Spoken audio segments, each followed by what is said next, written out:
మన ఛానల్ ప్రేక్షకులకు ఈరోజు చాలా ఇష్టమైన ఒక ఊరి కోసం, ఆ ఊరిలో ఉన్న ప్రసిద్ధ దేవాలయం కోసం తెలియపరుస్తున్నాం. ఈ వీడియో మీకోసమే. సాధారణ శివలింగానికి ఒకసారి అభిషేకం చేస్తే ఎంత పుణ్యమో, ఈ శివలింగానికి ఒకసారి అభిషేకం చేస్తే 1000 సార్లు చేసిన పుణ్యం వస్తుంది. హాయ్, హలో, నమస్తే, welcome to local discoveries YouTube channel. దక్షిణ కాశీగా ప్రసిద్ధి చెందినది శ్రీ రాజరాజ నరేంద్రుల వారు పాలించిన మన రాజమహేంద్రవరం. ప్రపంచంలో ఎక్కడా లేని గొప్ప గొప్ప గోపురాలు, దేవాలయాలు మన భారతదేశంలో ఉన్నాయి. ఆనాటి కళింగ రాజుల నుంచి మన రాజరాజ నరేంద్రుల వరకు పాలించిన ఎంతో గొప్ప కట్టడాలు మన దేశంలో నిర్మించారు. అలనాటి రాచరికపు కళా నైపుణ్యాల్ని ఈనాటికి మనం చూస్తున్నాం. అలాంటి విశేషమైన కట్టడాలలో ఒకటైన ఉత్తరాన ఉన్న ఉజ్జయిని ప్రతిరూపంగా దక్షిణ కాశీగా ప్రసిద్ధి చెందిన మన రాజమండ్రిలో మరో ఉజ్జయిని తరహా మహాకాళేశ్వర ఆలయాన్ని నిర్మించారు. ఈ ఆలయాన్ని పట్టపగలు వెంకట్రావు గారు నిర్మించారు. మొదట ఆయనకు ఈ ఆలయ నిర్మాణ సంకల్పం ఎలా కలిగిందో అలాగే ఆయన కోసం కూడా తెలుసుకుందాం. ఆలయ ధర్మకర్త, సృష్టికర్త విశేషాల గురించి తెలుసుకుందాం. 1947లో ఒక రైతు కుటుంబంలో జన్మించారు ఈ పట్టపగలు వెంకట్రావు గారు. పాలకావిడి మోస్తూ ఆయన చిన్నతనం గడిచిపోయింది. 1968లో చదువును పూర్తి చేసుకుని అనంతరం అనంత రామలక్ష్మి గారిని వివాహం చేసుకుని 4 ఆడపిల్లలకి జన్మనిచ్చారు.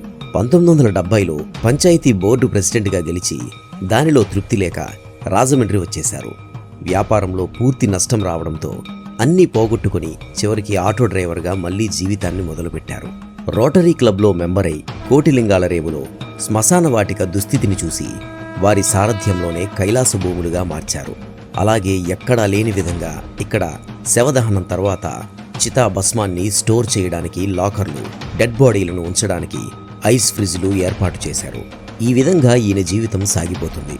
ఒకసారి పట్టపగలు వెంకట్రావు గారి మార్వాడి స్నేహితుడు తన ఇంట జరిగే వివాహానికి హాజరు కావాలని మధ్యప్రదేశ్లోని ఉజ్జయినికి రమ్మని ఆహ్వానించారు. వెంకట్రావు గారు ఆ వివాహాన్ని చూసిన తర్వాత తన స్నేహితుడి ద్వారా ఉజ్జయినిలో జరిగే భస్మాభిషేకాలను చూడడానికి శివాలయానికి వెళ్లారు. అది చూసిన వెంకట్రావు గారి మనసులో ఏదో తెలియని ఒక అలజడి నుంచి ఒక ఆలోచన పుట్టుకొచ్చింది.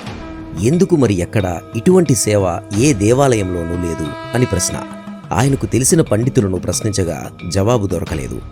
ఇంకా ఆయన భగవంతుడిపై భారం వేసి ఉజ్జయినిలో జరుగుతున్న ఈ సేవను మన రాజమండ్రిలో కూడా జరిపించాలని గట్టిగా సంకల్పించుకున్నారు. ఆ ఆలోచనలోంచి పుట్టినది ఈ మహాకాళేశ్వర ఆలయం. ఆయనకు 17 ఎకరాల స్థలం గోదావరి నది ఒడ్డున ఆనుకుని ఉంది. దానిలో 2 ఎకరాల భూమిని తీసుకుని చతురస్రాకారంలో పెద్ద ప్రహారీలు నిర్మించి దేవాలయం నిర్మాణానికి పూనుకున్నారు. ఆ భగవంతుడే పంపినట్లుగా శిల్పి శ్రీనివాసరావు గారు వచ్చారు. వెంకట్రావు గారి సంకల్పానికి ఈ శిల్పి చేతిలో పని జోడీ అయి ప్రతిరూపంగా ఈ దేవాలయం నిర్మించారు. ఇప్పుడు మహాకాళేశ్వర ఆలయ విశిష్టత గురించి తెలుసుకుందాము. దక్షిణ కాశీగా పేరుగాంచిన గోదావరి నది ఒడ్డున నిర్మించారు ఈ మహాకాళేశ్వర ఆలయం. 2 ఎకరాల స్థలంలో ఉజ్జయిని దేవాలయం మాదిరిగానే దీన్ని నిర్మించారు. అందుకే ఈ దేవాలయాన్ని దక్షిణ ఉజ్జయిని అని పిలుస్తారు భక్తులు.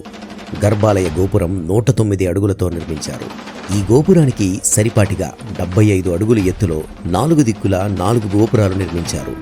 4 దిక్కులను సూచిస్తూ 4 మహాద్వారాలు, 4 మహామండపాలు, 4 నందీశ్వరులు, 4 ధ్వజస్తంభాలు, 4 బలిపీఠాలను నిర్మించారు.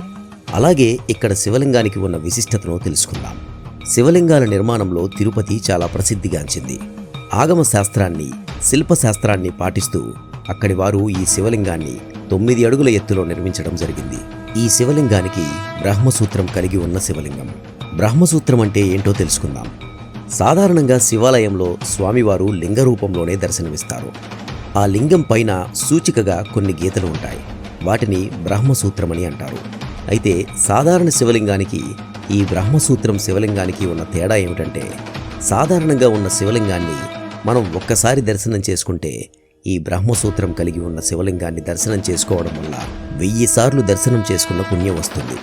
అలాగే సాధారణ శివలింగానికి ఒకసారి అభిషేకం చేస్తే ఎంత పుణ్యమో, ఈ శివలింగానికి ఒకసారి అభిషేకం చేస్తే 1000 సార్లు చేసిన పుణ్యం వస్తుంది. ఈ విధంగా శివలింగాల్లో ఉన్న డిఫరెన్స్ని గమనించాలని కోరుకుంటున్నాము. అలాగే ద్వైత, అద్వైత సిద్ధాంతాల ప్రకారం 64 ఉపాలయాలు ఇక్కడ నిర్మించారు. చాలామందికి ద్వైత, అద్వైత అంటే ఏంటో అర్థం తెలియదు. ఏమీ లేదండి, శివుని ప్రార్థించే వారికైతే అడ్డనామం పెట్టుకుంటారు. విష్ణుమూర్తిని ప్రార్థించే వాళ్ళైతే నిలువు నామం పెట్టుకుంటారు. ఈ నామాలని ద్వైత, అద్వైత అనే పేర్లతో విభజించారు మన పాతకాలం వాళ్ళు.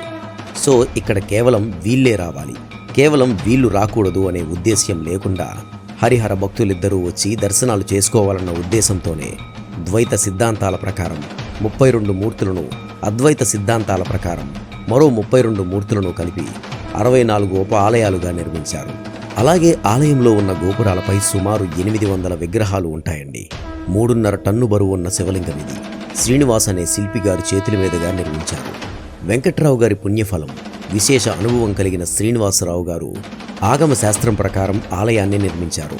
పక్కనే ఉన్న కైలాస భూమిలో శవదహనం వల్ల వచ్చే బూడిదని సేకరించి భస్మాభిషేకానికి వినియోగిస్తారు. ఉదయం 4 గంటల నుండి 6 గంటల మధ్యలో ఈ భస్మాభిషేకం అనేది జరుగుతుంది. అలాగే ఈ భస్మాభిషేకం ఎవరు పడితే వాళ్ళు చేయకూడదండి. ఎవరికైతే తండ్రి కాలం చేసిన వాళ్ళు ఉంటారో వారు మాత్రమే ఈ అభిషేకం చేయడానికి అర్హులు.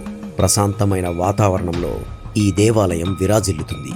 ఎంతో దూరం నుంచి వచ్చి స్వామివారిని దర్శించుకుంటారు. దేశ విదేశాల నుంచి వచ్చి స్వామివారి దర్శనాన్ని చేసుకుని ఈ ఆలయం యొక్క విశిష్టతను తెలుసుకొని తరించిన వారు ఎంతో మంది ఉన్నారు. శివుడు ఆజ్ఞ లేనిదే చీమైనా కుట్టదు అని అంటారు. ఆ శివయ్య ఆశీస్సులు ఎప్పుడూ మన అందరిపై ఉండాలని ఆశిస్తూ అవకాశం ఉన్న వారందరూ కూడా కుటుంబ సమేతంగా విచ్చేయండి. ఆ శివయ్య దర్శనాన్ని చేసుకుని మనసును ఎంతో ఆనందమయం చేసుకోండి. రాత్రిపూట కళా కాంతులతో దివ్యమంగళ రూపంగా కనిపిస్తుంది ఈ దేవాలయం. హరహర మహాదేవ, ఓం నమః శివాయ. నేటి పోటీ ప్రపంచంలో మర్చిపోతున్న మన సంస్కృతిని తెలియజేయాలని ఒక చిన్న మా ప్రయత్నం. ఫైనల్లీ మా వీడియోస్ ఇన్ఫర్మేటివ్గా అనిపిస్తే ఖచ్చితంగా లైక్ చేసి ఇలాంటి క్వాలిటీ వీడియోల కోసం ఛానల్ని సబ్స్క్రైబ్ చేయండి. ఇలాంటి ఎన్నో కొత్త వీడియోలు మీకు అందించడంలో మేము ఎప్పుడూ ముందుంటాం. So thank you for watching. Have a nice day.